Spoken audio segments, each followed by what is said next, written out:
विष्णवे नमः। ॐ वषट्काराय नमः। ॐ देवदेवाय नमः। ॐ वृषाकपये नमः। ॐ दामोदराय नमः। ॐ दीनबन्धवे नमः। ॐ आदिदेवाय नमः। ॐ अदितिसुताय नमः। ॐ पुण्डरीकाय नमः। ॐ परानन्दाय नमः।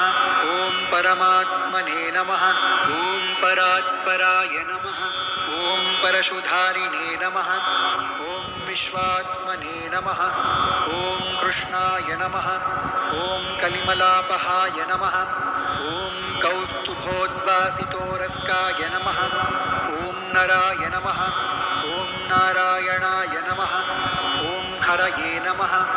ॐ हराय नमः। ॐ हरप्रियाय नमः। ॐ स्वामिने नमः। ॐ वैकुण्ठाय नमः। ॐ विश्वतोमुखाय नमः। ॐ ऋषिकेशाय नमः। ॐ अप्रमेयाय नमः। ॐ आत्मने नमः। ॐ वराहाय नमः। ॐ धरणीधराय नमः। ॐ धर्मेशाय नमः। ॐ धरणीनाथाय नमः। ॐ ध्येयाय नमः। ॐ धर्मभृताम्बराय नमः। ॐ सहस्रशीर्षाय नमः। ॐ पुरुषाय नमः।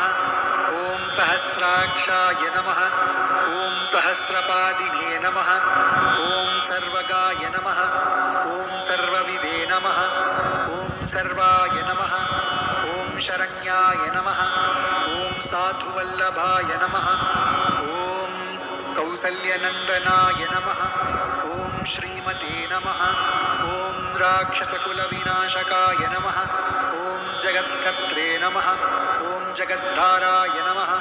ॐ जगज्जेत्रे नमः। ॐ जनार्तिहराय नमः।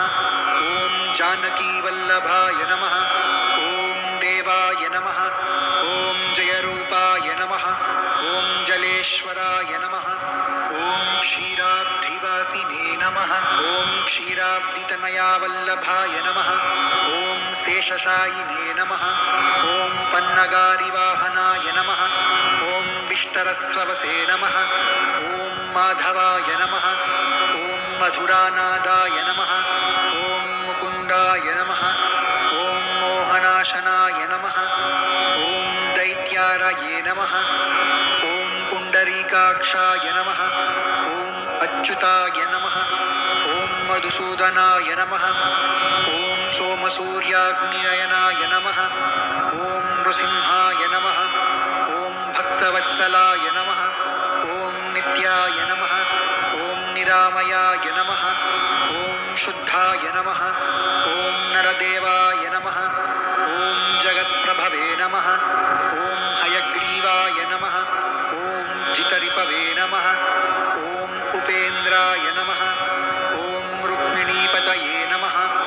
ॐ सर्वदेवमयाय नमः। ॐ श्रीशाय नमः।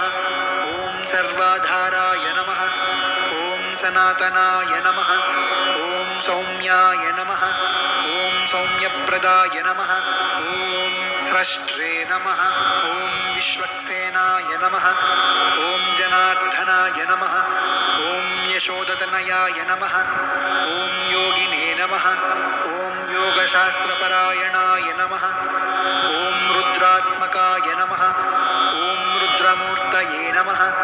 ॐ राघवाय नमः। ॐ मधुसूदनाय नमः। ॐ अतुलतेजसे नमः। ॐ दिव्याय नमः। ॐ सर्वपापहराय नमः। ॐ पुण्याय नमः। ॐ अमिततेजसे नमः। ॐ दुःखदारिद्र्यनाशनाय नमः। ॐ सुखवर्धनाय नमः। ॐ सर्वसम्पत्कराय नमः। ॐ सौम्याय नमः। ॐ महापातकनाशनाय नमः।